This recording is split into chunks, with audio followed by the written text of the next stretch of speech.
말씀은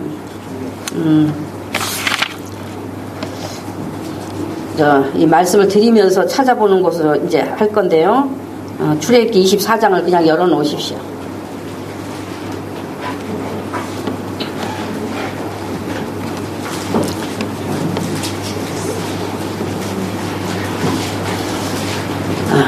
출애굽기 24장을 열어 놓으시고 오늘부터 이제 성전에 대해서 이제 우리가 배우기로 말씀을 드렸기 때문에 이제 그 성전 공부로 들어갑니다.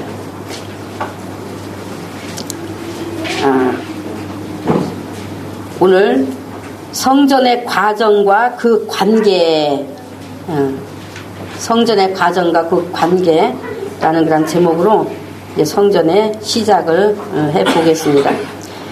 성전이라고 하는 것은 이제 우리 인간이 하나님께 나아가는 길을 알려주는 거예요. 하나님께 나아가는 길, 성전. 성전이라고 하는 것은 우리가 하나님께 나아가는 길을 알려주는 것이다. 들으셨죠? 하나님께 나아가는 길을 알려주는 것, 성전. 그래서 길을 모르면 나갈 수가 없어요. 길을 모르면. 나 예수 믿어요 해도 그 믿음 안에 예수님, 누가 길이라고 그랬어요? 예수님 자신이 길이라고 그랬단 말이죠. 그렇기 때문에 예수님 자신이 길이라고 말씀하셨지만 그 길이 어떻게 되어 있느냐라는 것을 우리가 정확히 알아야 예수님이 길이라는 그 말씀에 대해서 우리가 분명히 또한 깨닫고 우리 자신의 믿음이 되어질 수가 있는 겁니다. 그래서 우리가 이제 오늘 이 말씀은 이제 뭐 또 다 아시는 분도 있으십니다만은 또 반드시 또 듣고 배우셔야 할 분도 있기 때문에 말씀을 드려지는 것이기 때문에 우리 모두 정말 마음을 다해서 오늘도 말씀을 듣고 여러분의 믿음이 되어주시길 간절히 바랍니다. 아멘. 마태, 마가, 누가복음 이 세 복음서를 보면은 예수님이 많은 사람들에게 비유의 말씀을 말씀으로 가르침을 베푸실 때마다 먼저 하신 말씀이 있는데 바로 귀 있는 자는 들을지어다입니다. 귀 있는 자는 들을지어다. 그리고 귀가 있어 듣는 자는 복이 있다라고 말씀을 하셨어요. 그래서 많은 사람들이 예수님에게 나와서 예수님의 말씀을 듣는 데 있어서 그 말씀이 들려지는 자가 있고 들려지지 않는 자가 있다라고 하는 거예요. 그러니까 귀가 있어 듣는 자가 누구냐? 인간은 죄인이요. 즉 자기 자신이 하나님께 죄를 가진 죄인이라는 것. 그래서 죄 때문에 목숨이 끊어지면 그 영혼이 지옥 가는데, 그런데 예수님이 죄인의 구주가 되셔서 예수님 자신의 생명을 내어주심으로 흘리신 피로 죄를 씻어 죄 없다 해주시고 영생하는 생명을 주시고 하나님 나라에 들어가 영원히 산다 하는 이와 같은 복음에 대해서 들을 때에 황당한 말 같지만, 우리 이성으로는 황당한 말 같지만은 그러나 이 복음의 말이 들려줘서 믿어지는 것이면 그것이 바로 들을 귀가 있어 복 있는 자인 것입니다. 여러분 복 있는 자 아니에요? 복 있는 귀 아니에요? 좀 자기에게 해당되는 말씀이 나오면 좀 아멘하고 좀 크게 좀 화답 좀 하십시오. 지금 어디 정신이 어디 멀리 가 있는 것 같아 다들 지금.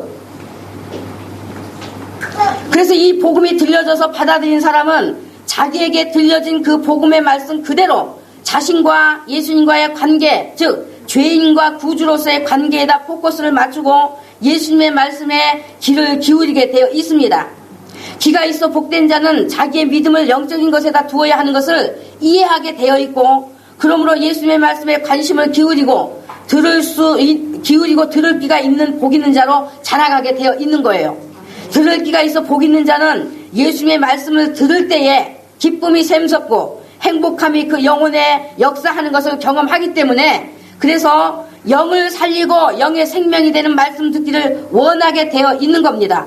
생명이 되는 영적인 말씀을 듣는 것이 자기의 생명과 평안이 되기 때문에, 그래서 그 말씀을 듣기를 원하고 목말라 하게 되어 있다 그 말이에요.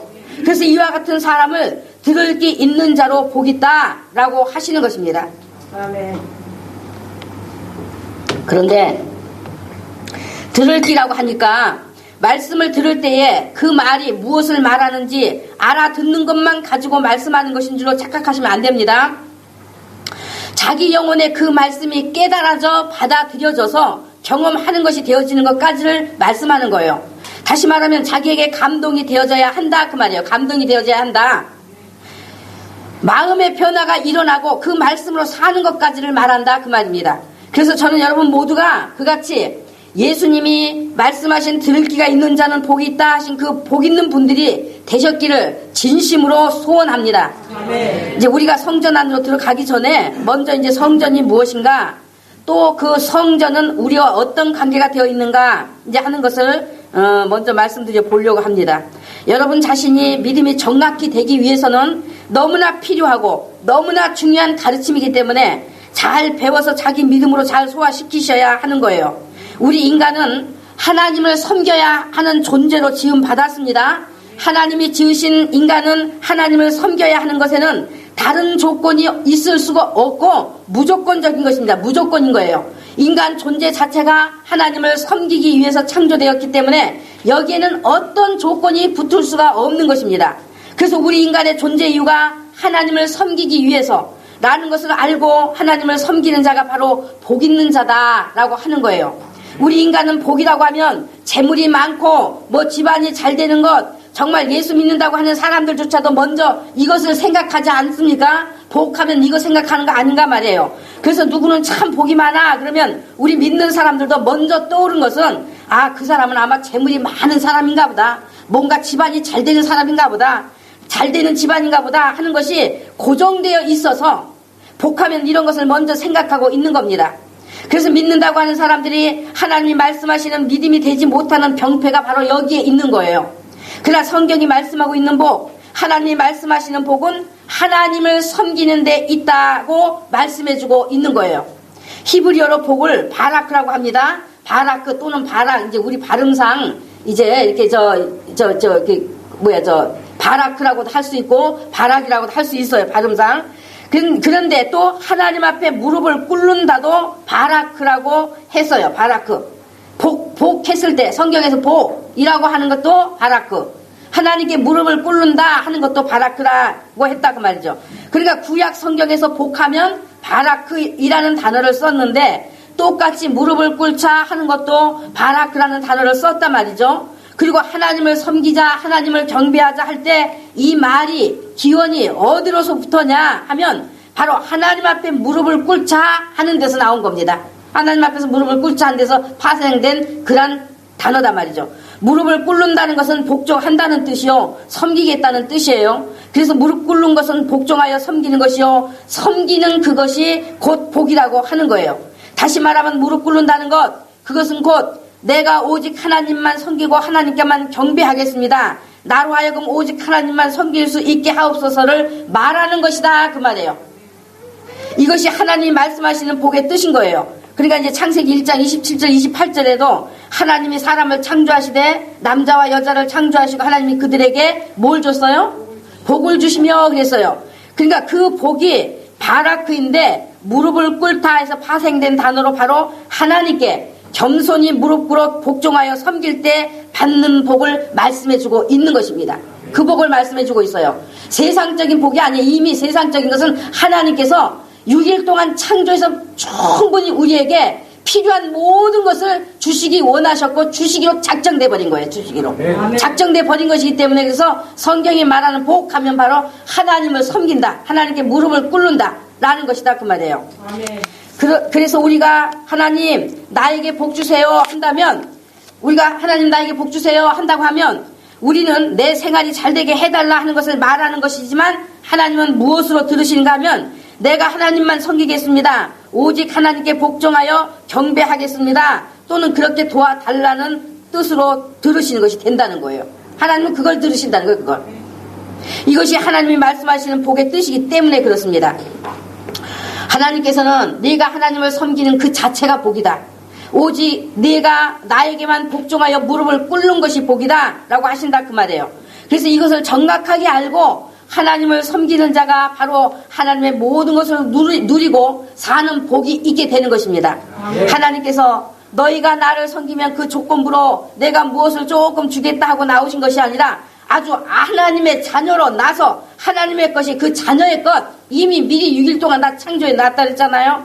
그렇기 때문에 하나님의 것이 자녀의 것, 아버지가 자녀에게 있어야 할 모든 필요를 넘치게 채워주시는 그 복을 말씀하시는 것이다 말이죠. 그러면 인간이 하나님을 어떻게 섬겨야 하는가? 성경은 인간이 하나님을 섬겨야 되는 존재인 것을 말씀해 주고 있으면서 또한 하나님을 섬기는 예법에 대해서도 잘 알려주고 계십니다. 우리 인간 마음대로 또는 아무 데서나 섬김이 되는 것이 아니라 하나님 말씀대로 섬겨야 한다는 거예요. 하나님 말씀대로. 그리고 하나님의 방법대로 섬겨야 하나님이 섬김을 받으신다고 말씀하고 있어요. 하나님께서 우리에게 성경을 통해서 섬기는 법을 가르쳐 주신 대로 우리가 섬길 때만이 하나님이 그 섬김을 받으신다고 하는 것이다 말이죠. 우리가 아무리 좋은 내 방법을 가지고 내 노력을 가지고 내 정성을 가지고 하나님을 섬겨보려고 해도 절대로 인간의 섬김은 하나님과 관계가 없는 거예요. 그래서 굉장히 중요한 것입니다. 우리가 이제 잘 알고 있는 것처럼 처음 지음받은 사람이 하나님께서 먹지 말라 먹으면 정령 죽는다 하신 선악과를 먹었음으로써 처음 사람인 아담 속에 불순종의 죄가 들어왔고 영의 죽음이 들어왔고 또 그의 후손 가인이 형제를 살인하는 악한 행위로 범죄자가 되어서 하나님과 아주 끊어진 관계가 되어버렸지 않습니까? 하나님과 끊어진 관계, 단절된 관계가 되었다는 것은 세상의 모든 인간은 하나님께 범죄한 죄악의 종자로 하나님의 심판을 면할 길 없어 형벌을 받아 지옥으로 들어가야 될 존재가 되었다는 것을 말하는 겁니다. 그런데 재범한 인간의 죄를 사해 주실 방법, 즉 죄를 대신 지고 죄값을 치러 주심으로써 다시 하나님과 관계를 회복하여 하나님 나라에 들어가 영원히 살게 하시는 하나님이 가지고 계신 하나님의 방법이 오직 하나 있는데, 그것은 하나님이 친히 육신을 입고 사람으로 오셔서 죄 없는 당신의 생명을 내놓아 피 흘려 죽으셔야 대신 형벌을 받아 주셔야만 된다는 것입니다. 아멘. 그래서 인간을 죄에서 구원해 주실 구주, 그 하나님이 사람이 되어 오시기 전에 구주이신 하나님이 하늘로부터 오실 것에 대하여 모든 인간으로 하여금 깨달아 알고 그분을 영접하고 믿을 수 있게 하시려고 하나님께서 아담과 하와에게 구주를 보내실 것에 대한 언약을 하시고, 그 다음 자기의 사람들에게 그 언약을 계속 넣어주시면서 그 언약을 반드시 이루실 것에 대한 뜻을 예표로 나타내시고 또는 상징으로 보여주시는 것을 열심히 하셨어요. 하나님께서 아주 열심을 다하여 하셨어요. 그리고 하나님께서는 생명의 구주를 보내실 독생자의 언약을 세우시기 위하여, 그러므로 이제 하나님의 백성들의 조상, 믿음의 조상이 되게 하시기 위하여 무자한 아브라함을 택하셨습니다. 자식이 없는 아브라함을 택하셨단 말이죠. 그리고 그를 이방의 우상들이 들끓는 가운데서 불러내 가나안 땅으로 들이시면서 말씀하시기를, 아브라함을 불러낸 것은 이 땅을 차지하게 하려고 가나안 땅을 들이시고 말씀하시기를, 이 땅을, 아브라함을 이제 불러낸 것은 이 땅을 차지하게 하시려고, 즉 가나안 땅은 무엇을 상징해요? 천국을 상징하는 거죠. 그러니까 천국을 차지하게 하시려고 너를 이끌어낸 것이다 라고 말씀하셨어요. 내가 그것을 무엇으로 알 수 있습니까? 하는 아브라함의 질문에 창세기 15장에 보면 하나님께서 하나님 자신을 위하여 암소와 암염소와 수양과 집비둘기 산비둘기를 준비하여 그 암소와 암염소와 수양의 그 중간을 쪼개서 마주 대하여 놓으라 하셨습니다.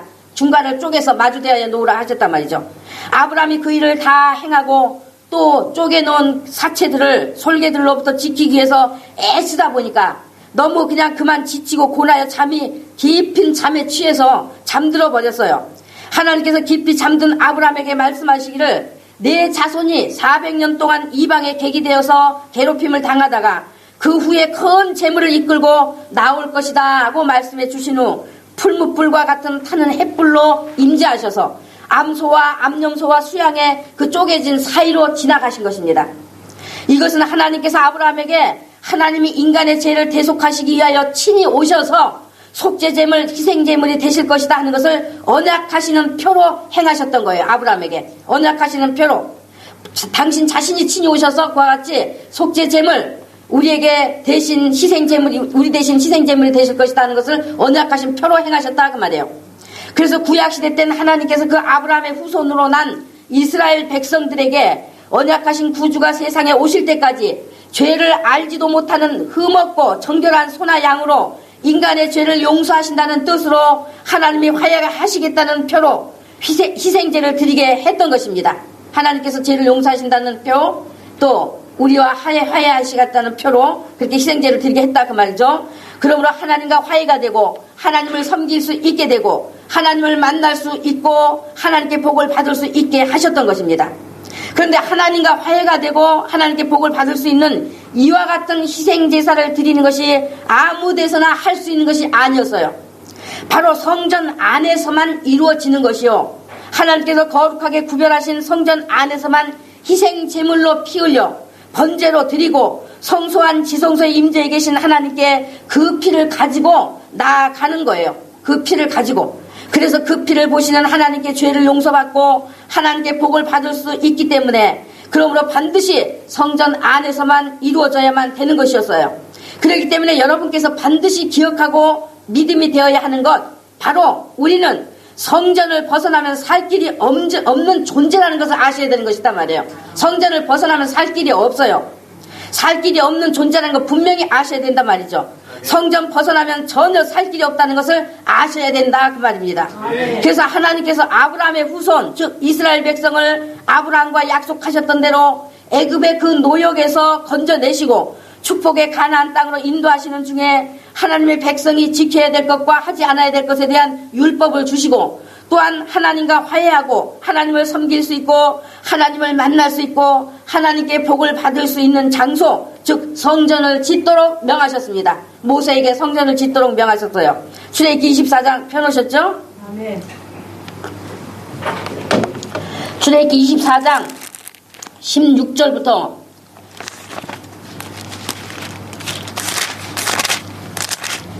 자, 24장 16절부터 제가 읽어드립니다. 여호와의 영광이 시내 산 위에 머무르고 구름이 6일 동안 산을 가리더니 제7일 여호와께서 구름 가운데서 모세를 부르시니라.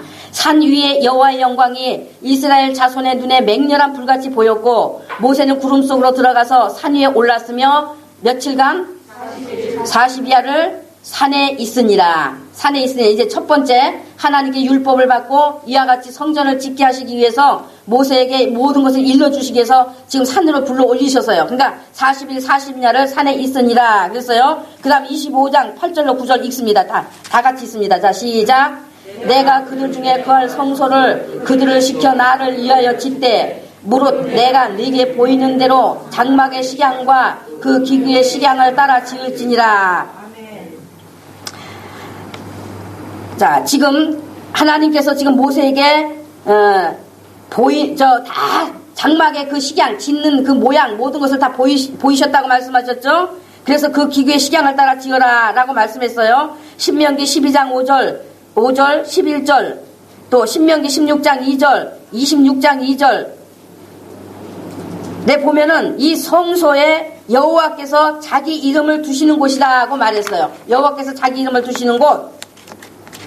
그 다음 22절 읽습니다. 자, 시작. 22절 25장 22절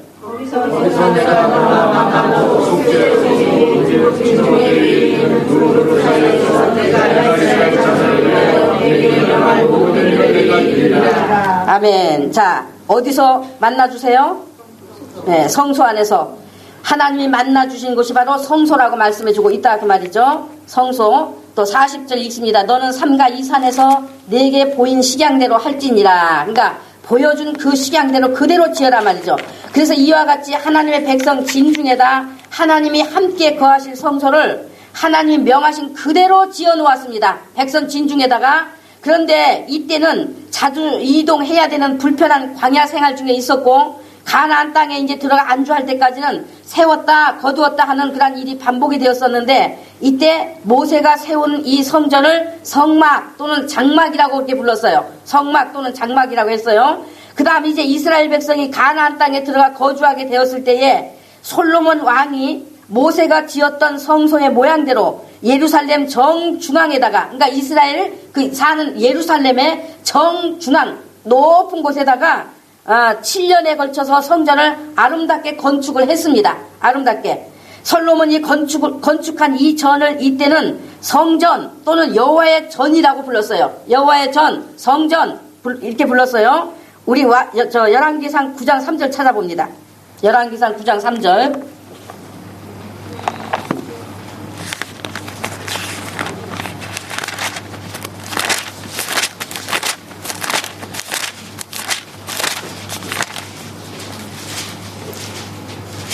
자, 9장 3절 다 같이 읽습니다. 자, 시작.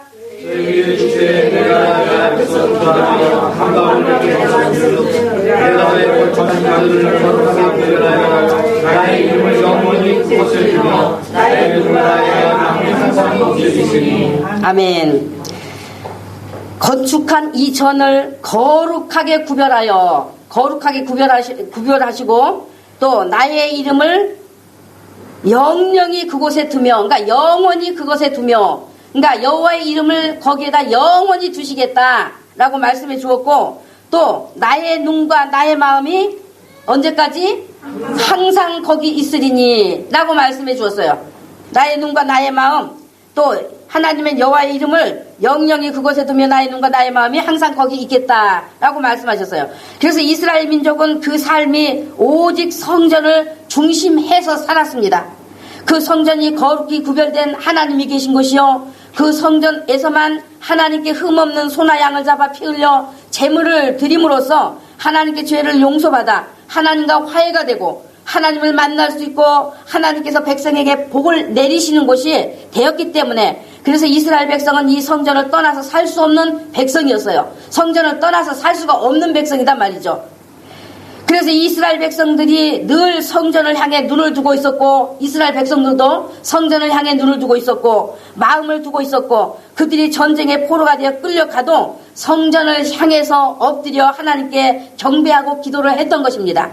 그러다 하나님께서 아브라함과 맺은 독생자의 언약이 이루어져 마침내 메시아이신 예수께서 땅에 오셨어요. 예수님이 나신 그때의 이스라엘은 로마의 속국이 되어서 그 지배하에 있었는데, 헤롯 왕이라는 사람이 팔레스틴을 이제 통치하고 있었습니다. 헤롯 왕이.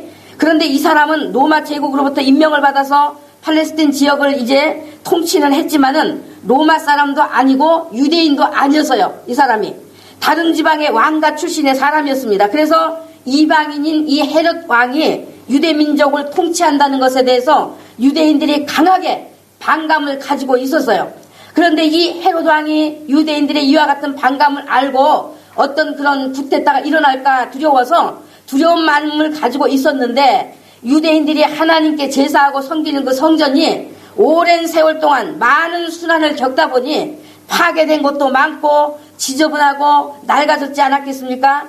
그러니까 이 헤롯 왕이 유대인들의 환심을 사서 자기 신변을 보호하기 위해서 그 낡은 성전을 다 헐고 46년이나 걸쳐서 건축을 다시 했습니다.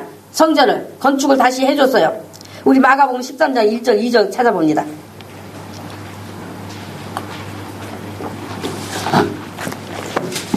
마가복음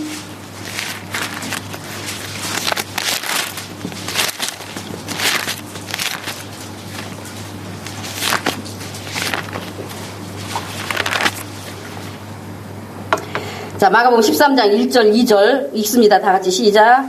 예수께서 성전에서 나가실 때에 제사장들에게 선생님이여 오소서, 이 돌벽이 어떠하며 이 건물이 어떠하나이까. 예수께서 이르시되 내가 이 건물을 보느냐, 돌 하나도 돌이게 남지 않고 다 무너뜨리라 하시니라. 또 누가복음 21장 5절 6절 찾아봅니다. 누가복음 21장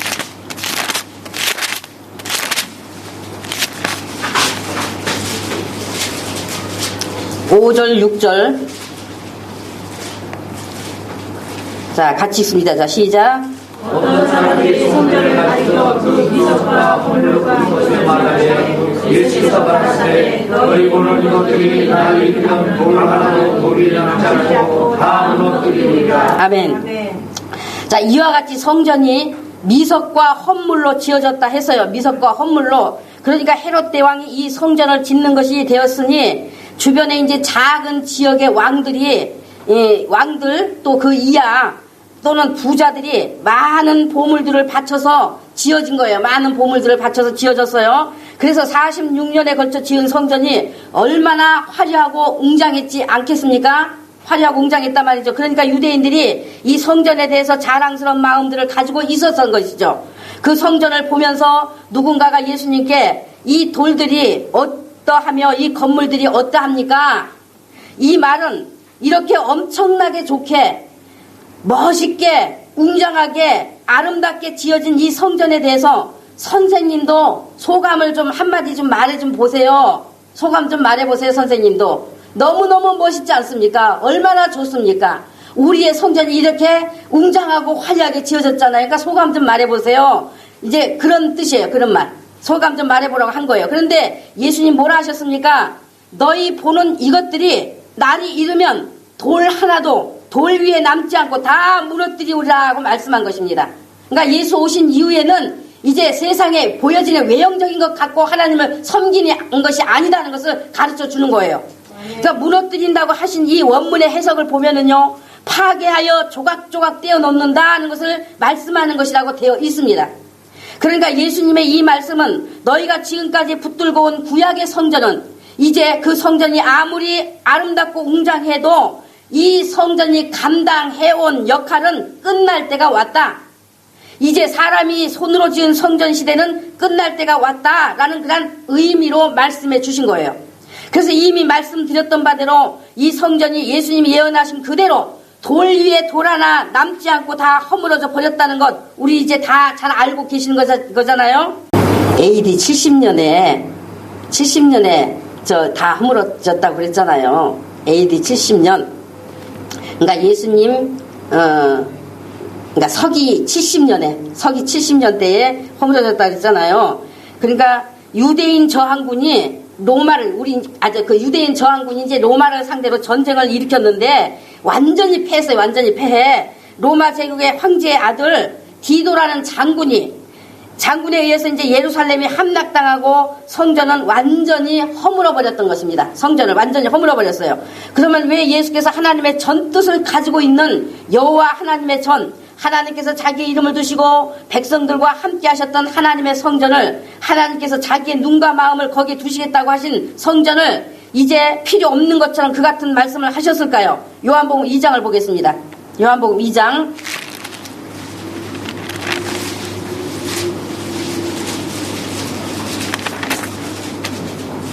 요한복음 2장 13절로 우리 22절까지 읽습니다. 자, 시작.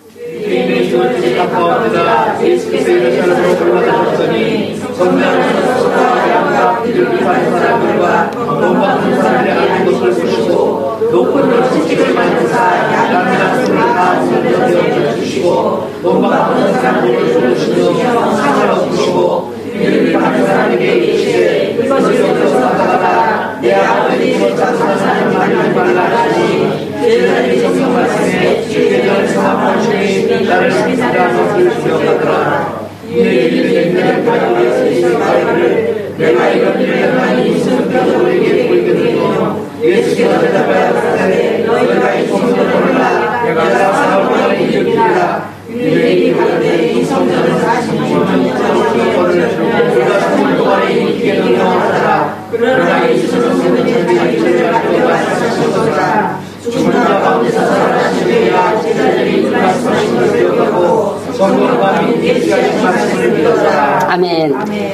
유대인들이 지키는 가장 큰 절기가 바로 이제 유월절입니다. 그래서 유월절을 지키기 위해서 예수님도 이제 성전으로 올라가시고 유대인들도 각처에서 다 올라왔어요. 성전에서 멀리 떨어져 사는 사람들은 희생제사의 제물로 드릴 소나 양을 집에서부터 이제 끌고 올 수가 없기 때문에 성전에 와서 제물로 쓸 소나 양을 사서 제사를 드렸었습니다. 그런데 제물로 쓸 물건들을 사고 팔고 하는데 진정한 제사의 목적보다는 수익을 보기 위한 상업적인 것이 되어 있었던 거예요. 예수님 오셔서 보니까 상업적인 것이 되어 있었던 겁니다. 예수께서 이것을 보시고 채찍을 만들어 양이나 소를 다 내어 쫓아버리고 상을 엎어 버리시면서 내 아버지의 집으로 장사하는 집을 만들지 말라고 하시니 여기 성전에서 큰 이익을 보고 있던 이제 그 성전 관리들이 나와서 내가 무슨 권위로 이러느냐, 내가 이렇게 할 권리가 있다면 우리에게 그 표적을 보여라 하고 이제 항의하고 나온 겁니다. 그러니까 예수께서 뭐라고 하셨습니까? 너희가 이 성전을 헐라. 이 19절에 말씀했죠. 너희가 이 성전을 헐라. 내가 사흘 동안에 일으키리라 하시자 이들은 이 말씀을 알아듣지 못했지만은 21절에서 무엇을 말씀했다고 했습니까? 21절에서 성전된 자기 육체를 가리켜 말씀하신 것이라고 가르쳐주고 있는 거잖아요.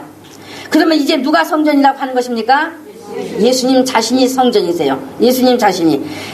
그러니까 예수님 자신이 성전인 것을 말씀하신 것이요, 예수님이 죽임을 당하나 사흘 만에 다시 살아나실 것이라는 것, 그 자신의 일을 말씀하신 것입니다. 자기의 일을 말씀하신 것. 그러니까 결론적으로 예수님이 하늘로부터 내려오신 성전이다 그 말입니다. 하늘로부터 내려오신 성전.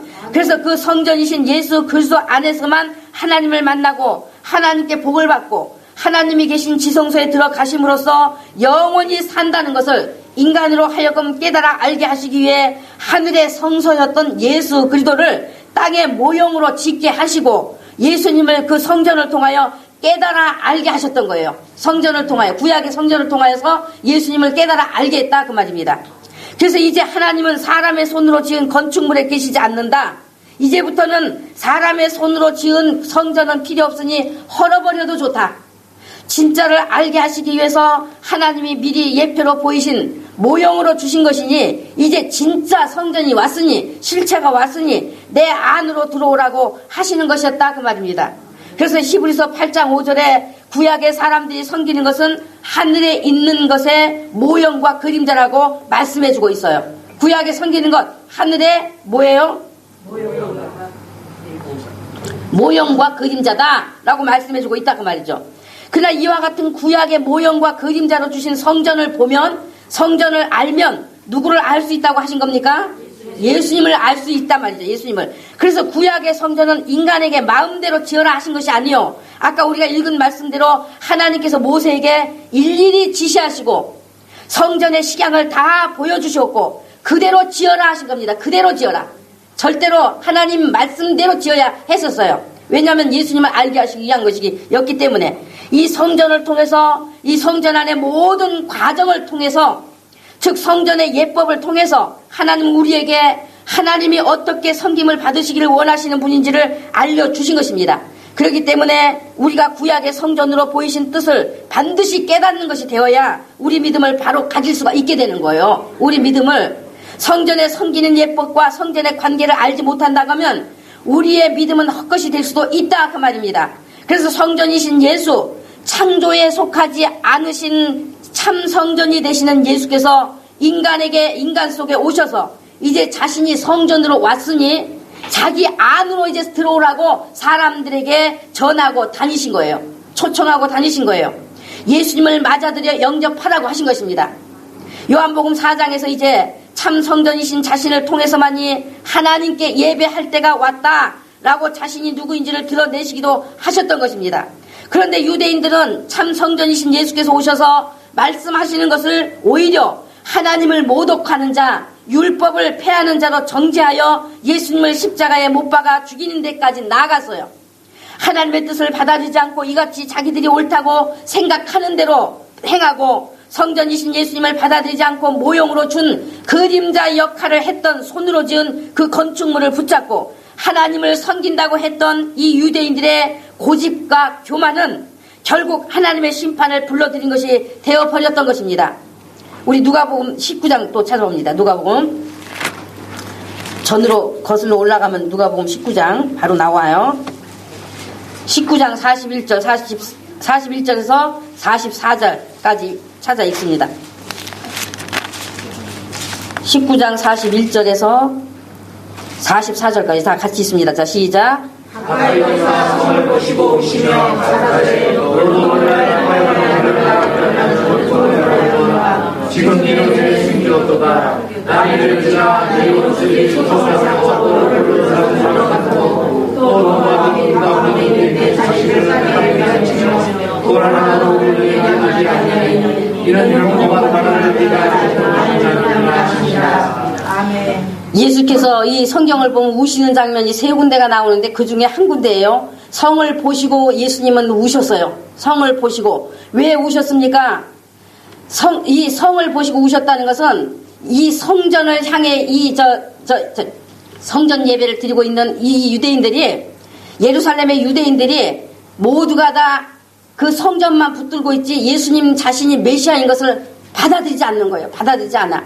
그렇기 때문에 정말 그것을 알지 못하고 받아들이지 않는 그들이 이제 뭐라고 말합니까? 43절에 날이 이를지라 내 원수들이 토성을 쌓고 너를 둘러 사면으로 가두고, 바로 성전을 중심해서 예루살렘을 전부 우겨싸서 예루살렘 안에 있는 사람들 다 죽이겠단 말이에요. 어린 아이들까지 다 죽이게 되어 있단 말이죠. 그래서 너와 및 그 가운데 있는 내 자식들을 땅에 메어치며 돌아라도 돌이 남기지 아니하리니 이는 공고받는 나를 네가 알지 못함이냐. 받아들이지 않았기 때문에, 예수님에 대한 말씀을 받아들이지 않았음으로 인해서 바로 성전을 붙들고 기업고 성전이 예수님을 무시하고 성전을 붙들고 기업고 성전 제사를 드리는 유대인들을 하나님께서 원치 않으셨기 때문에, 그들이 예수님을 거역했고 예수님을 십자가에 못 박았기 때문에 결국은 AD 70년에 그와 같이 로마 황제 디도 장군으로 인해서 예루살렘이 포위당하고 결국은 포위당하면서 성전까지 침입해 들어와서 성전에 돌아 남지도 않게 다 무너뜨렸단 말이죠. 그래서 그때에 그 환란이 있을 때에 너희가 밭에 있는 자는 집에 들어오지 말고 그대로 도망쳐라. 마태복음 24장에 말씀해 주셨잖아요. 예? 아이가 있는 자는 그때는 화를 당할 것이다. 아이들을 엎어치고 맺히고 아이가 있으면 아이 때문에도 더디잖아요. 아주 급속도로 그와 같이 멸망이 이를 것에 대한 것을 말씀해 주셨던 거예요. 예언해 주셨던 거예요. 그래서 그 예언 그대로 AD 70년 그때에 완전히 예루살렘이 함락을 당했고 아주 초토화시켜버렸죠. 로마가. 전쟁을 또 유대인들이 그와 같이 저항군들이 전쟁을 일으켰는데 결국은 아주 완전한 패배를 함으로 인해서 이렇게 성전을 하나님께서 돌 위에 돌아 남지 않고 다 무너뜨렸다 그 말이에요. 다 무너뜨렸다. 그래서 하나님께서 구약 성전에다 자기 이름을 영원히 두시겠다 하셨고 하나님의 눈과 마음이 항상 거기에 있으리라 하셨으니, 그런데 이제 그 성전은 필요 없게 되었으니 그러면 하나님의 이름이 누구에게 있고 하나님의 눈과 마음이 어디에 있겠습니까? 바로 예수님에게 있는 거예요. 예수님에게. 이제 그래서 이 건축물들이 아니단 말이에요. 건축물들 성전하는 것 좀 문제 있단 말이죠. 그래서 하나님의 모든 관심, 모든 초점이 예수님에게 있는 것입니다. 오직 예수님에게만 하나님 자신의 이름을 두셨고 하나님의 마음, 하나님의 눈이 오직 예수님에게만 있는 거예요. 하나님의 사랑하심도 오직 예수님이요, 하나님의 기쁘심도 오직 예수님이신 것이단 말이에요. 예수님. 그런데 사람들이 자기가 지금 예수님하고 관계가 되어서, 그래서 하나님께서 예수님 때문에 자기를 사랑하는 것이고 예수님 때문에 자기를 사랑하는 것이고 자기에게 관심을 두고 있다는 것을 알고 그 고백과 함께 되어지는 믿음이 되어야 하는데, 그런데 사람들이 어때요? 그런 믿음의 방식을 모르고 믿는다고 하고 있단 말이에요. 그런 방식을 모르고 지금 믿는다고 하고 있어요. 예수 믿는다고는 해도 예수님을 자기와는 상관두지 않고 자기만 봐. 자기만 보면서 하나님이 자기를 사랑한다고 생각하는 거예요. 봉사 열심히 했기 때문에, 기도 많이 했기 때문에, 성경 많이 보기 때문에, 교회생활 열심히 잘하고 있기 때문에 하나님이 날 사랑한다고, 하나님이 나를 사랑하시는 거라고 생각하고 있는 거예요. 이런 우습지도 않는 자기 방식의 믿음들이 되어서 들떠있다 그 말입니다. 그런데 이와 같은 자기 믿음은 예수님을 받아들이지 않고 구약 성전만 붙들고 있었던 유대인들하고 똑같은 거예요. 유대인들하고 멸망의 자리에 있다 그 말입니다. 하나님은 예수님이 아니면 아무것도 받지도 않을 뿐더러 하나님과 상관없는 거예요. 예수님이 아니면 아무것도 받지 않아요. 그래서 내가 얼마나 예수님을 사랑해야 되는 분인지 여러분 깨달으셔야 된다 그 말이에요. 내가 얼마나 오직 예수님만을 내가 정말 이 목적을 삼고 살아야 되는 존재인 것을 깨달으셔야 된다 그 말입니다. 그래서 내가 행하는 것도 모두가 예수 믿는 믿음으로 행하는 거, 믿음으로. 그래야만이 하나님께서 나를 보시고 그것이 영원한 하늘의 상급이요 땅에서도 상급이 되고 하는 것이지, 예수와 상관없이 자기 혼자 뛰는 것 아무것도 하나님과 상관없어. 아무것도. 어떤 것도 상관없어요. 정말 깨달으셔야 되는 아주 중요한 것이다 말이죠. 그 다음 성경은 또 고린도서 3장 16절 찾아봅니다.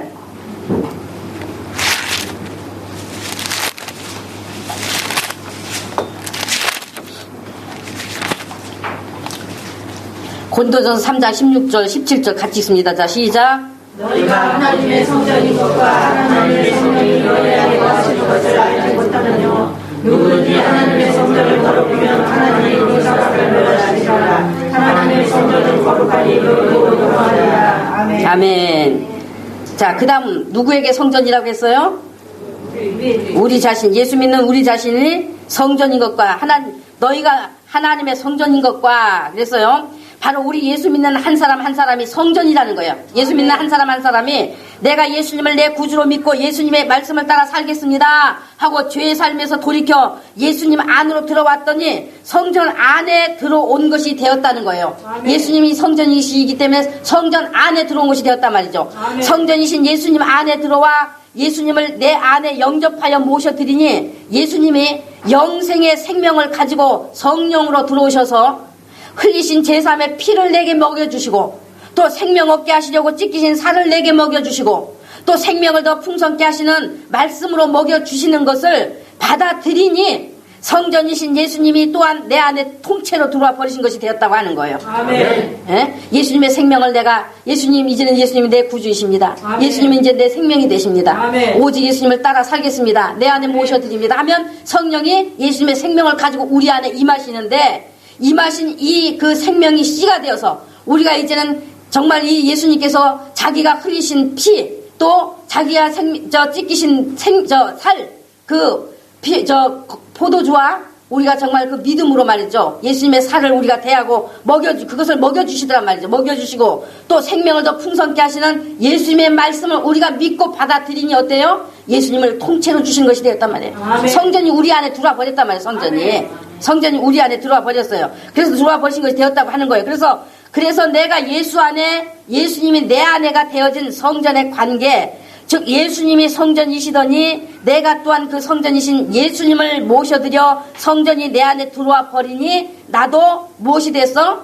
성전이 되었다고 하신 것이다 그 말입니다. 아멘. 그래서 너희가 성전인 것과 라고 했을 때는 이와 같이 구약의 성전과 예수님이 성전 내가 성전하는 이 관계에 대한 것을 말씀하고 있는 것이기 때문에 우리가 그래서 믿을 때에 반드시 이 성전의 관계에 대해서 깨닫는 것이 되어야 하는 것입니다. 성전의 관계에 대해서 깨닫는 것이 되어야 하는 거예요. 구약의 성전의 과정을 통해서 보이신 성령의 뜻을 알고 우리에게 이루어져야 하고 그러므로 거룩한 성전이 되어야 한다 그 말입니다. 우리 이 3장 17절에 뭐라 했습니까? 누구든지 하나님의 성전을 더럽히면 하나님이 그 사람을 멸하신다 했습니다. 하나님의 성전은 거룩하니 너희도 그러하니라 했어요. 너희도 그러하니라. 그래서 우리가 우리 자신이 정말 하나님의 성전으로 성령이 거하시는 거룩한 처소가 되기 위해서 각자 성전이 되어지는 과정 하나하나를 배워 나갈 때에 자기 계산, 자기 잣대, 자기 경험, 자기 지식, 자기 이론 다 내려놓고 마음을 다하여 관심을 가지고 듣고 배우심으로써 거룩한 성전으로 지어져 가셔야 되는 거예요. 아멘. 거룩한 성전으로 지어져 가셔야 된다 그 말이에요. 아멘. 그래서 오늘은 성전과 이제 성전의 과정에 대한 이제 큰 윤곽만 여러분에게 다루어 드렸습니다. 구약 성전과 예수님이 성전이신 것과 또 내가 성전인 이 관계에 대해서 큰 윤곽만 이제 다루어 드렸어요. 또 바로 구약 성전과 예수님이 성전이신 것과 내가 이 성전인 관계에 대해서 이제 말씀을 드리면서 이제 계속 성전의 그 예수님이 내가 길이다 하신 그 과정, 그 길의 과정을 우리가 앞으로 배워 나갈 것입니다. 아멘. 그래서 이제 이 부분에 대해서는 여러분께서 이해가 되셨고 믿음으로 받으신 것이 다 되셨습니다. 아멘. 이 윤곽만 말씀드렸지만 그러나 관계에 대해서는 이제 우리가 어떻게 맺어야 된다는 거 바로 이제 여러분 다 이해가 되셨을 줄로 믿습니다. 기도합니다. 하나님 아버지 하나님께서는 우리 주 예수 그리스도를 세상의 구주로 보내시기 위해서 정말 이제 어떤 인간과 아버지 인간에게 그것을 말씀하시고 찾아오셔서 그것을 일일이 다 아버지 언약하시면서 또 예표로도 상징으로도 보여주셨는데 정말 예수님이 오신 것은 그렇게 이제 창조 때부터 우리에게 보내질 예수라는 것을 이제 모든 것을 통해서 말씀하시고 보여주셨습니다.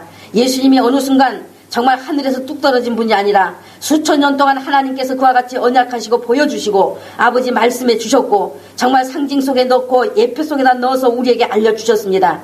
그래서 우리는 정말 그 예수만을 아버지 우리가 정말 모시고 살 존재요. 예수님만이 우리의 생명이 되고 우리에게 영원한 하나님께 가는 길이 된다는 것을 우리로 하여금 아버지 알게 해주셨습니다. 그래서 그것을 또 알게 하시기 위해서 이와 같이 하늘의 성소이신 예수 그리스도를 이 땅에 아버지 모형으로 아버지 하나님 정말 땅에다 짓게 하시고 그 짓게 하신 그 모형 속에 모형의 성전 속에 이 하나님 아버지께서 이름을 두시고 인간을 만나 주시고 또한 하나님과 화해하는 길을 이제 아버지 성전을 통해서 허락해 주셨습니다. 아버지 구약의 성전을 통해서 그와 같이 예수님을 알게 해주시고 이제 마침내 알게 해주신 그 예수께서 실체로 오셔서 이제는 구약의 성전은 필요 없으니 내 안으로 들어오라고 말씀하셨고 그러므로 우리가 예수 그리스도가 성전인 것을 알고 우리가 예수님 안에 들어갔더니 또한 예수님께서 우리에게 먹여주신 것이 있어 우리가 받아 먹음으로 인해서 그것을 다 믿음으로 받아들였더니 예수님이 통째로 우리 안에 들어오신 우리가 또한 성전이 되었다는 것을 우리가 알게 되었습니다. 이와 같이 성전의 관계가 된 우리가 이제는 더욱더 이 믿음을 가지고 믿음 생활 잘할 수 있도록 도와주시옵시고 정말로 내가 예수 안에 예수님이 내 안에 이와 같은 관계를 확실히 할 수 없는 우리 예수님의 교회 성도들 되게 하여 주시옵소서. 그래서 믿음을 분명히 하고 믿음을 바로 가질 수 있는 그런 지혜로운 우리 예수의 성도들 될 수 있도록 이 시간 말씀을 깨닫고 자기의 것으로 받아들인 그런 지혜가 있을 수 있도록 아버지 도와주시옵소서. 간절히 원하며 우리를 지혜서 구원하신 거룩하신 주 예수를 받들어 축복하며 기도드렸습니다. 아멘. 자, 우리 찬송가 510장입니다.